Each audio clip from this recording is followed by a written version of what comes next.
Another example of exponential structures involves the decay of radioactive material. Now, radioactive material is really important in our lives. It's involved in our technology. It's involved in a lot of our medicine. So here we have a collection of radium-226, and we're told that its half-life is 1,590 years. So that means that every 1,590 years, it cuts in half. The amount of material cuts in half. So if you start off with maybe like 100 milligrams of this material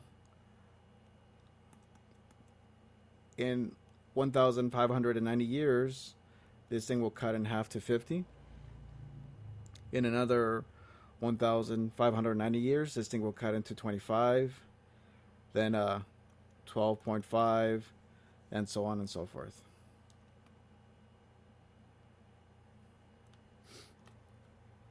Now, that's all the information we are given, that the half-life of that radium is 1,590 years.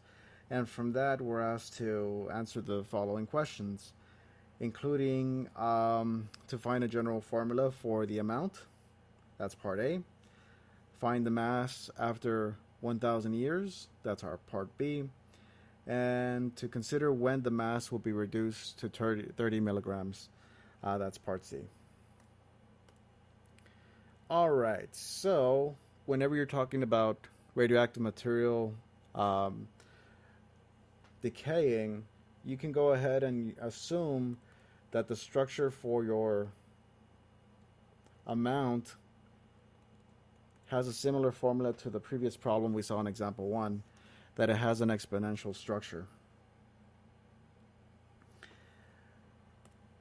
For part A, we're told that we start off with 100 milligrams. So I know that as an initial condition, y of 0 is going to be 100. So when your t is equal to 0, your y value is 100. E to the 0 is just 1, so that means that c is equal to 100. Putting this back into the original equation, we have that y equals 100 e to the kt.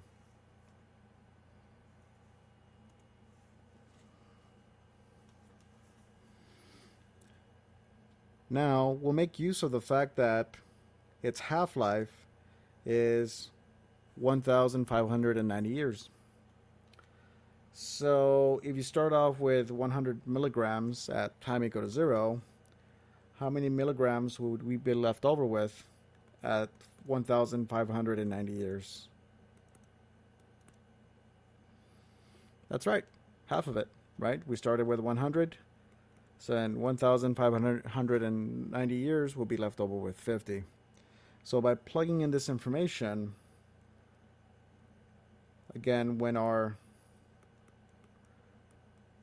t is equal to 1,590 years, our y value is equal to 50. From this equation, we're going to be able to solve for that k. So dividing both sides by 100, 50 over 100, that's 1/2.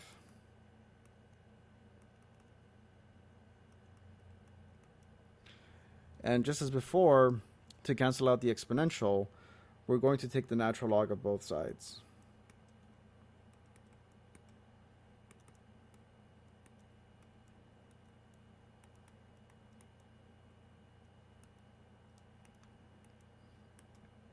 The exponential and the logarithmic function cancel each other out because they are inverses of each other. So we have that the natural log of 1/2 is equal to k times 1590. So that the value of k is equal to the natural log of 1/2 divided by 1590. Is this number positive or negative?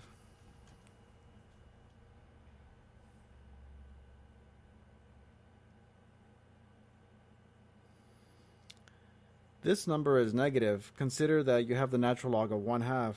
Your natural log function looks like this, where this value is 1. So for a value of 1/2, you're going to have a negative y value for the natural log of 1/2.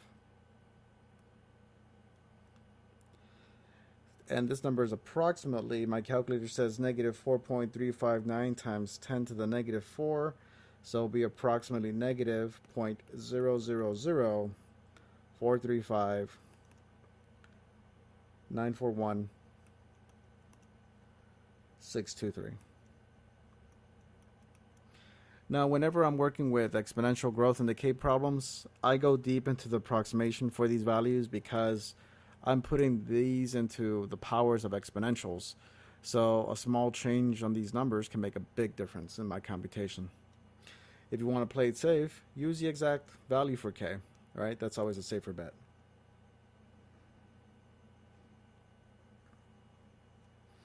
Cool. So the formula for my amount of radioactive material is 100 e to the natural log of 1/2 divided by 1590 times t. Again, this number right here is negative. If we were to graph out this function, it would be an exponential, and since this exponential has a negative coefficient in front of the t, the graph will look like so. First of all, if t is equal to 0, the value of my function will be 100. And as t goes to infinity, this exponential function will go towards 0, like so. If you were to graph the left-hand side, just to sort of get your bearings, it would look like this. Okay, so there is my function. What else are we tasked to do? That is my part A. We're asked to find the mass after 1,000 years. So plug in 1,000 and see what we get. So for part B, we'll plug in 1,000 into our function. Not 100, but 1,000. So that is 100 e to the natural log of 1/2 divided by 1590 times 1,000.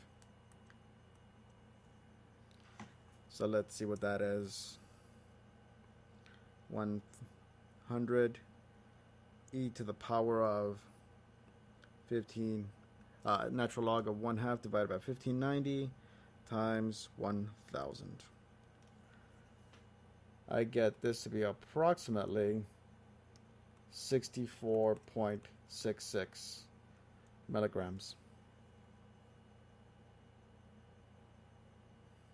Okay. Oh, we're rounding to the nearest milligram, so this guy would be 65 milligrams. For part C, we're asked to consider the amount of time that it would take for this to reduce to 30 milligrams.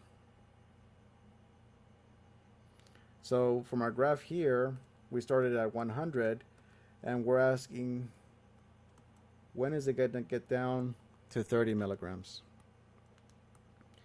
So we'll take our equation, y equals 100 e to the natural log of 1/2 divided by 1590 times t, and we'll replace that y with 30 for 30 milligrams. Then it's a matter of solving for t. 30 divided by 100, that's just 3 over 10.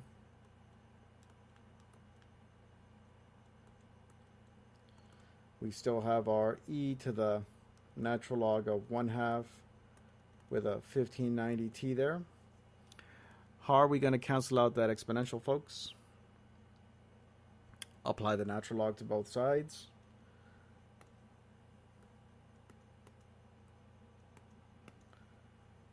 On the left-hand side, that stays as a natural log of 3 over 10. on the right-hand side, again, the natural log and the exponential cancel each other out. So we're left over with the natural log of 1/2 divided by 1590 times t. And then finally solve for t by multiplying by the reciprocal of that number on both sides. So we have that t is equal to 1590 divided by the natural log of 1/2 times the natural log of 3/10. So 1590 divided by the natural log of 1/2 times the natural log of 3/10. And I get approximately 2,761.77 or 78 years. That's a long time.